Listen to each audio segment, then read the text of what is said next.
This is Chargers Now. I am your host, Will Ortner, and we have to discuss all of the breaking news that has happened for your favorite team in LA. All the way back to DC, Jesse Minter taking the head coaching job in Baltimore, to what's going on with Dennard Tart, what's happening with the defensive coordinator search, and as well as Mike McDaniel coming over and officially becoming the offensive coordinator for the Chargers. This is why you subscribe to the channel. Even when I am at home with a crazy snowstorm down in Dallas, I'm going to make sure that I get breaking news videos out to you and just news videos out to you, so that way you keep up with your favorite team in the year of 2026.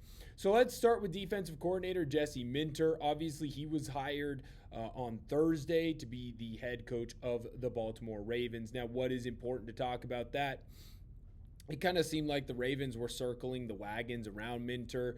There was obviously a lot of interest between both sides. While I put out a multitude of videos saying that the Chargers have to do everything they can to keep Minter in LA, it was clear that Baltimore had their sights set on Minter and that it wasn't going to be possible for the Chargers to keep him. It makes 100% sense. This is a guy who has fought his whole career to move up in the ranks, and he's clearly earned a chance now to be a head coach. He's also a guy who is a Mike McDaniel disciple, as well as a Jim Harbaugh disciple, as well as technically a John Harbaugh disciple, right? This is a guy who I think is going to have a lot of success in Baltimore, and the way that the players reacted on that defense for the Chargers, it just makes a whole lot of sense that he's going to go over to Baltimore and have a lot of success. Now, the Chargers have gone through some defensive coordinator interviews. When we go through that list, Aubrey Pleasant has been one, Zach Orr, Dennard Wilson, and Roney, have all interviewed for the job with LA. Now, these are a lot of guys who are trying to move up into positions of defensive coordinator. Now, it is important to also mention, though, with Dennard Wilson, he will not be the defensive coordinator for the Chargers. He actually took the DC job in New York, and he's going to go with Jim's brother, John. So you can already rule out Dennard Wilson as a potential candidate. It is just someone that it is important to kind of mention, hey, he did interview for the job. I'd be interested to see what happens with Orr. Would he be able to come over and be a defensive coordinator pretty quickly? Obviously, he was in Baltimore last, had a lot of success there. Would be a guy that could easily come in and just kind of continue on what was going on right for that defense. When you look at the Chargers defense, there doesn't really need to be a whole lot of switching, right? This is just a crew that needs to keep marching on the same path that they were on this last year. And I think that there's a lot to learn from Minter, so there's a potential to promote someone from within as well, just like it would be for someone like DR. But it is important to note, too, that there's a Harbaugh connection, and if someone is a good coach for John Harbaugh, they'll be a pretty darn good coach for Jim Harbaugh as well. You can see that John obviously went and grabbed Mike McDaniel to be his DC after McDaniel was the DC at Michigan with Jim. And you've seen a lot of trading off there back and forth between a couple of different candidates. We might have a potential candidate target video out here within the next couple of days for you as well. Some guys that I think would make a good fit in Baltimore. But right now, those are your 4 interviews that we've seen.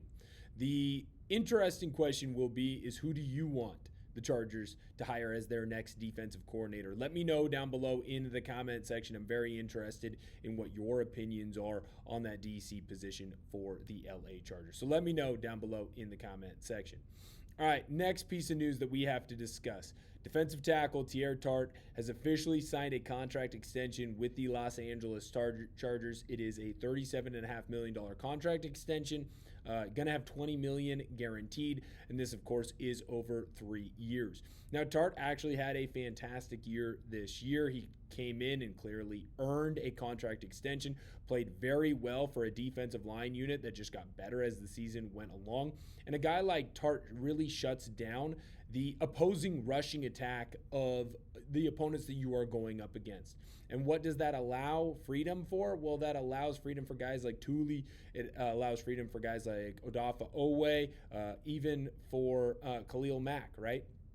It allows freedom for them on the edge to do what they do best, and that's attack the passer. That's try and get strip sacks. That's try to force fumbles. That's getting in the backfield, hitting the quarterback as they're trying to throw, maybe forcing more interceptions. When you have a guy in the interior of your defense that can lock all of that down, that can hold everything down for your squad, that is just going to be massive in the success of your franchise.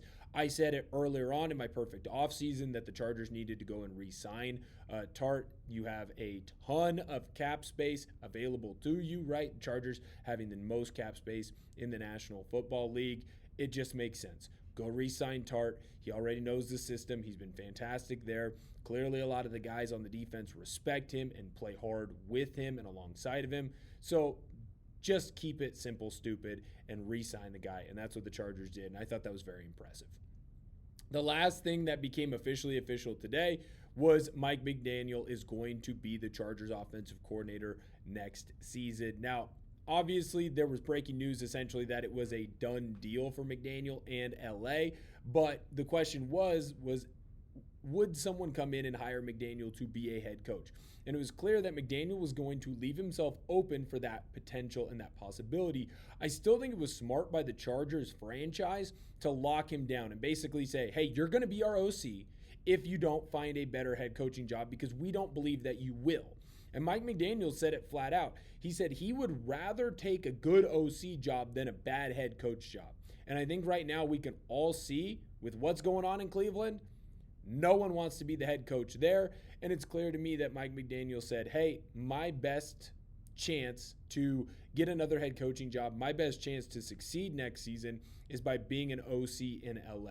Now, I cannot imagine what he's going to be able to do for this offense. The way that he's able to run the football and design run game schemes is going to make life easier, not just on the offensive line, which, don't get me wrong, have to improve on the offensive line, but sometimes the way that you call plays as a offensive play caller can make life easier on the offensive line. If you're going to go old school Mike Leach style, throw the football 70 times a game, well, that makes life pretty easy for the defense. They're just going to pin their ears back and go. If you run the ball consistently on first and second down, no matter what, well, if the defense gets good stops, they can pin their ears back and go on third down. So by running the football, mirroring up that run and pass game, it's going to force defenses to kind of play more on their heels and play more of a balanced system. That's going to make it easier not just to run the football, but also for Justin Herbert to throw the ball as well. And it's going to make life easier on the offensive line, because when you run a play action pass now, teams will bite on it because you run the football and you run the football well. It also is going to, I believe, lead to an explosion for a guy like Amari Hampton. I think you're going to see him play and run the football better and better this season, because he's going to be in a system that fits him a little bit more. Also, more importantly, he's going to have to stay healthy. The next thing that we have to talk about is Justin Herbert. The ability to run the football is going to make it easier on him. He's going to have to make less decisions. He is going to be able to have easier reads, and you're not going to be asking Justin Herbert to be Superman. That's what McDaniel does for you. So the fact that the Chargers were finally able to lock him down, hold him down, make sure that he signed that contract is absolutely massive for this team and for this franchise. I'm very excited for what the Chargers are going to be able to do in 2026. And here's the thing. This is just the beginning. The Chargers are going to go out. They're going to find a DC candidate that fits this team, that fits this system. Jim Harbaugh is a winner, so you know he's going to build a winner from the ground up. And you're going to get a lot of free agency buzz because you have the money. The Chargers have the money to spend, right? So they can go and grab some of the top free agents or grab a bunch of free agents that fit the schemes in the system that the Chargers want to run next season. Plus, you got a couple of decent draft picks in there as well. Thank you guys so much for viewing today's video, breaking down the latest Chargers news and rumors. Always really appreciate it. Make sure you hit that sub button. We are growing as fast as we possibly can. We're closing in on 1.5K subscribers. So smash that sub button. We really appreciate it. Thank you guys so much for viewing the video, and bolt up.